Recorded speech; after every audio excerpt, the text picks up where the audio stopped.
اللہ الرحمن الرحیم۔ کیا محرم کے مہینے میں نکاح کر سکتے ہیں؟ ہاں، محرم کے مہینے میں نکاح کر سکتے ہیں، اور محرم کے مہینے میں نکاح کرنے میں کوئی حرج نہیں۔ دیگر مہینوں کی طرح اس ماہ مبارک میں بھی نکاح کرنا جائز اور درست ہے، بلکہ اس مہینے میں نکاح نہ کرنے کی رسم کو ختم کرنے کے لیے نکاح کرنا زیادہ اجر و ثواب کا باعث ہے۔ ایک روایت میں ہے کہ سن 2 ہجری میں حضرت علی رضی اللہ تعالیٰ عنہ کا نکاح حضرت فاطمہ الزہرا سے ہوا تھا، اس لیے اس مہینے میں نکاح کرنے میں کوئی بھی حرج نہیں ہے۔ کیا محرم کے مہینے میں نیا لباس پہننا جائز ہے؟ اس میں کوئی حرج تو نہیں ہے۔ دیکھیے، محرم کے مہینے میں نیا لباس پہننا جائز ہے، شرعی طور پر اس میں کوئی بھی حرج نہیں ہے۔ اور محرم کے مہینے میں باقاعدہ غم منانا، سوگ کرنا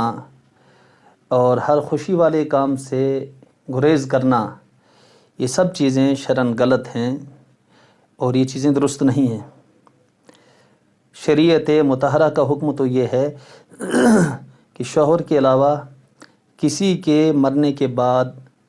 3 دن سے زیادہ سوگ کرنے کی اجازت نہیں اور نہ ہی یہ جائز ہے۔ حضرت زینب بنت ابی سلمہ رضی اللہ تعالیٰ عنہ روایت کرتی ہیں کہ ام المومنین حضرت ام حبیبہ رضی اللہ تعالیٰ عنہ کو جب ان کے والد حضرت ابو سفیان رضی اللہ تعالیٰ عنہ کی وفات کی خبر ملک شام سے ملی تو حضرت ام حبیبہ رضی اللہ تعالیٰ عنہ نے تیسرے دن زرد رنگ منگوایا اور اپنے ہاتھوں پر اور چہرے پر ملا۔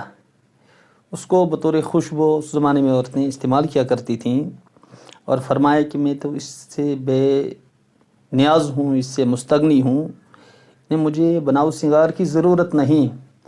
اگر میں نے رسول اللہ صلی اللہ علیہ وسلم سے یہ نہ سنا ہوتا کہ اللہ اور آخرت پر ایمان رکھنے والی عورت کے لیے حلال نہیں ہے کہ وہ میت پر 3 دن سے زیادہ سوگ کرے، سوائے شوہر کی وفات پر کہ اس میں 4 مہینے اور 10 دن تک بیوی کے لیے حکم یہ ہے کہ وہ سوگ منائے۔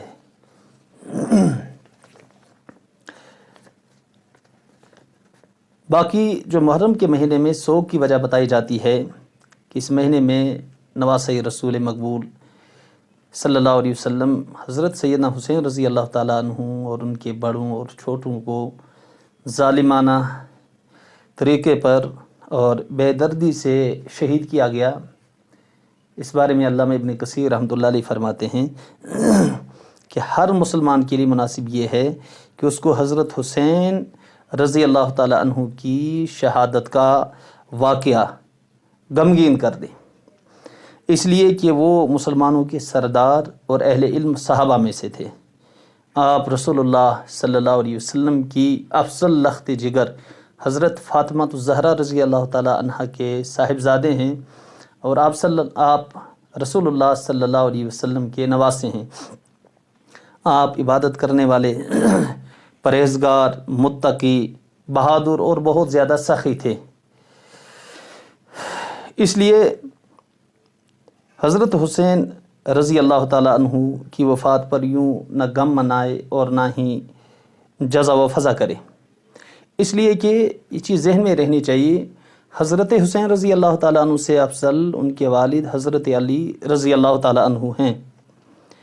حضرت علی رضی اللہ تعالیٰ عنہ کو سن 40 ہجری میں جمعہ کے دن جب کہ وہ اپنے گھر سے نماز فجر کے لیے تشریف لے جا رہے تھے، ان کو شہید کیا گیا، لیکن لوگوں نے ان کی وفات کے دن کو ماتم کا دن نہیں منایا۔ اور حضرت علی مرتضیٰ رضی اللہ تعالیٰ عنہ سے افضل اہل سنت والجماعت کے نزدیک حضرت عثمان غنی رضی اللہ تعالیٰ عنہ ہیں۔ حضرت عثمان غنی رضی اللہ تعالیٰ عنہ کو سن 35 ہجری میں عید الاضحیٰ کے بعد انہی کے گھر میں شہید کیا گیا، لیکن ان کی وفات کے دن کو کسی نے ماتم کا دن نہیں منایا۔ اسی طرح سے حضرت علی اور حضرت عثمان غنی رضی اللہ تعالیٰ عنہ سے افضل اہل سنت والجماعت کے نزدیک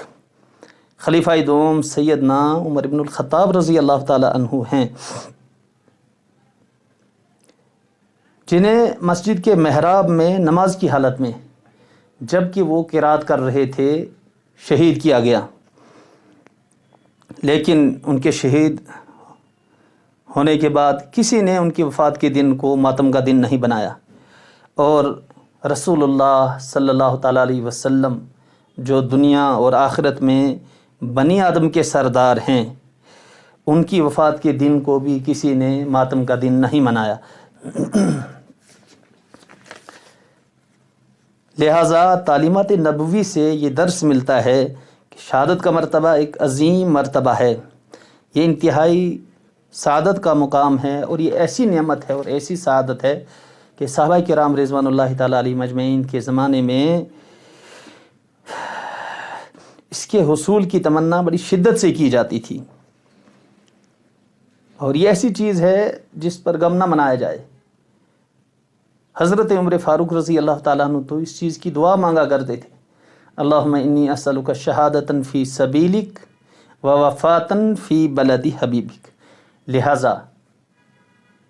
محرم کے مہینے میں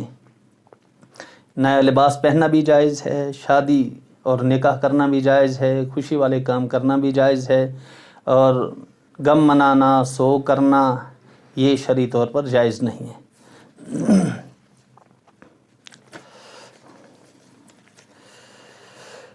ہمیں یوم عاشوراء کو کیا کرنا چاہیے اور رسول اللہ صلی اللہ علیہ وسلم کی اس بارے میں کیا تعلیمات ہیں؟ دیکھیں، یوم عاشوراء کے دن روزہ رکھیں۔ حضرت ابو قتادہ رضی اللہ تعالیٰ عنہ سے روایت ہے، ان ابی قتادہ رضی اللہ تعالیٰ عنہ قال قال رسول اللہ صلی اللہ علیہ وسلم انی احتسب علی اللہ ان یکفر السنۃ التی قبلہ۔ حضرت ابو قتادہ رضی اللہ تعالیٰ عنہ سے روایت ہے کہ رسول اللہ صلی اللہ علیہ وسلم نے ارشاد فرمایا، مجھے امید ہے کہ عاشوراء کے دن کا روزہ گزشتہ سال کے گناہوں کا کفارہ ہو جائے گا۔ اور ایک روایت میں ہے، ان ابی ہریرہ رضی اللہ تعالیٰ عنہ قال قال رسول اللہ صلی اللہ علیہ وسلم من اوصى علی عیالہ و اہلہ یوم عاشوراء اوصى اللہ تعالی علیہ سائر سنتہ، کہ جو شخص عاشوراء کے دن اپنے اہل و عیال پر کھانے پینے کے سلسلے میں فراخی اور وسعت کرے گا، اپنی گنجائش کے مطابق وسعت اور فراخ دلی سے اپنے اہل و عیال پر صرف کرے گا، خرچ کرے گا، اوصى اللہ علیہ سائر سنتہ، تو اللہ تعالیٰ پورے سال اس کے رزق میں وسعت اور کشادگی اور فراخی فرمائیں گے۔ اس لیے اپنے اہل و عیال پر خرچ کریں اور یوم عاشوراء کو روزہ رکھیں، لیکن کوشش یہ کریں کہ صرف ایک روزہ نہ رکھیں۔ رسول اللہ صلی اللہ علیہ وسلم نے فرمایا کہ اب 2 روزے رکھو، 9 اور 10 کا یا 10 اور 11 کا، اس لیے کہ یہود بھی عاشوراء کے دن روزہ رکھا کرتے تھے۔ آپ صلی اللہ علیہ وسلم نے فرمایا یہود کی مشابہت سے بچنے کے لیے ایک روزہ نہیں بلکہ 2 روزے رکھو، 9 10 اور 10 یا 11 کو۔ اللہ تعالی ہم سب کو عمل کی توفیق نصیب فرمائے۔